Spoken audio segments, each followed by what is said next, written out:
going on with these guys. Have an opportunity to go out and perform well in Little Rock, and school's not out. School's out right now, so they just got basketball right now. And, of course, after the game tonight, they have an opportunity to go home for a few days. So I just want to make sure they hadn't checked out. So that's going to be big, for our guys, because we're playing against an Oral Roberts team that, their last couple outings, they beat Southwest Missouri. I think it was Southwest Missouri State. Called Missouri State now, I think. Then, of course, they just beat Florida Gulf Coast, had them down almost 20 points in the first half. So it's a team that caught my attention. First-year coach and Coach Mills, but he's doing a very good job. He was with Baylor for quite a while, so I'm very, very familiar with him. And of course, they mirror what Baylor does.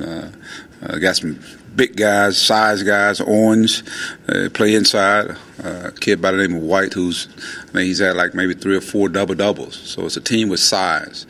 And we've got to make sure that we continue to emphasize rebounding the basketball. I think our defense has been really, really good.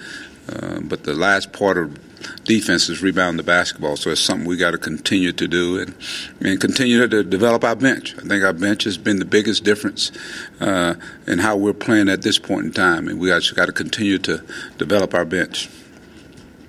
All right, we'll open up the questions. Yeah, Mike, you kind of hit on this the other night, but I was maybe wanting you to expand on it. You guys have only had 20 combined turnovers the last 3 games, so that's less than 7 a game. And for the style you play, I would think 12 or 13. You'd have at least 12 or 13 if you were having a good game. Well, what's been the key to that? And you've been surprised that it's been so low with you scoring over 90 every game. 11 is a good number, Bob. Not 13, 14. That means you ain't taking care of the basketball. So even to play at that pace, to have 11 turnovers. So I think it's probably a sign of a team that's maybe a veteran. They value the ball. I always talk about seeing it through my eyes, and I think you can play efficient basketball and still play up-tempo basketball. Play with that freedom, and I think as opposed to making that 50-50 pass, I think they're making the right pass now, and the right guys are taking the shots. But I credit also with our defense, because if you look at some of the assists that we're getting, a lot of those in transition, or we throw it inside, and I think Daniel's making pretty good decisions with the basketball. So I think it's a team that's valuing the basketball. We want to make sure we want to disrupt other people, and we're really doing that. We had 50 deflections in that game.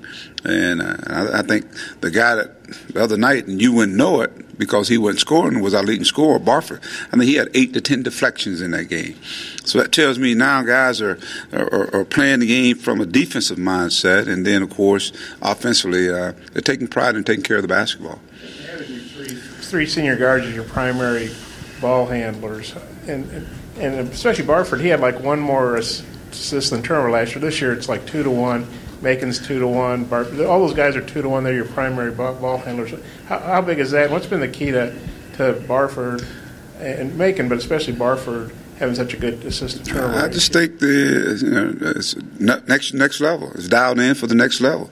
The next level is you clean up, from what took place last year. You got to be a better player than you were last year. He can't be that guy that has one more assists than he did in turnovers last year. So that's part of it. If you're going to be a playmaker, if you're going to be a guy that's well-rounded, you got to be able to really make good decisions with the basketball. And to me, I think the critical pass is not necessarily the assist. It's the pass that leads up to the assist. And I think we're seeing guys really trusting each other. I think that's a big word right there. They're trusting each other. They had a chance to play with each other last year, especially with the newcomers coming on. And I think with Ton, so I think they got that comfort level now. And even when you talk about Dustin Thomas, you talk about Adriel Bailey. Obviously, we know Trey's a tremendous passer. So, like anything else, it gets contagious. So this team is really trusting and sharing the basketball. Coach, Darrell was just named SEC Player of the Week. How much more well-rounded is his game at this point this year rather than last season? I think we saw it on display in that game there, and it's just got to be a continuance. He was actually guarding, pressuring the ball. He was a one-man wrecking crew for about 3 plays where he just touched the ball and took it from the guy and went to the other end. I think in the last few games we made it a point that our guards have got to rebound. He and Barford, they got to get me 3, 4, 5 rebounds. They're going to be out there on the floor.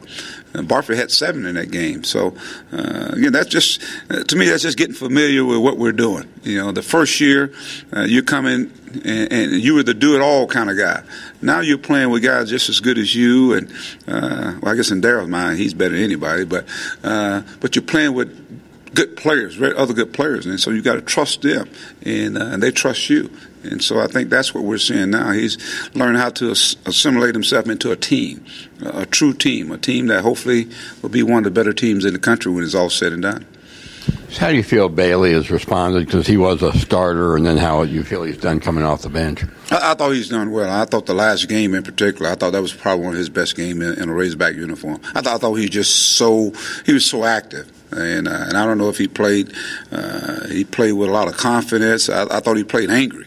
I thought he was going to tear the backboard down when I went back and watched the tape. But he was relentless everywhere. He played very athletic, and whether it be on defense, offense, running the floor.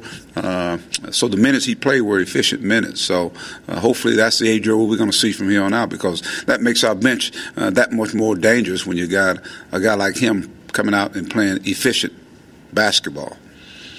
Mike, one thing Phil Cunningham was saying is, most teams you play, the point guard's going to be the primary ball handler, and you kind of set up your defense that way.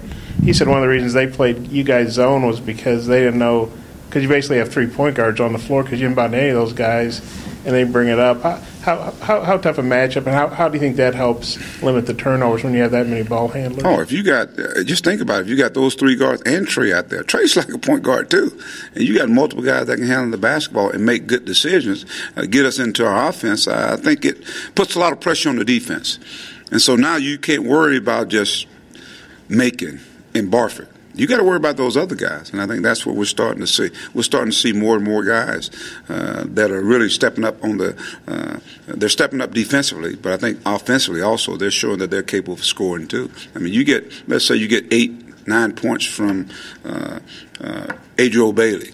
You get about 8 points from Dustin Thomas. You get about 6 from Trey. Let's say you get 10 to 12. On any given night, it could be 15 from C.J. Jones. So you got multiple guys now. And, of course, we know Daniels is capable of scoring in double figures. And Anton. I think Anton is doing a tremendous job of really being the common force out there on that basketball team. So, but I think just the more guards that you have out there that can play both ways, it puts a lot of pressure on other teams' defense. I guess Trey graduated.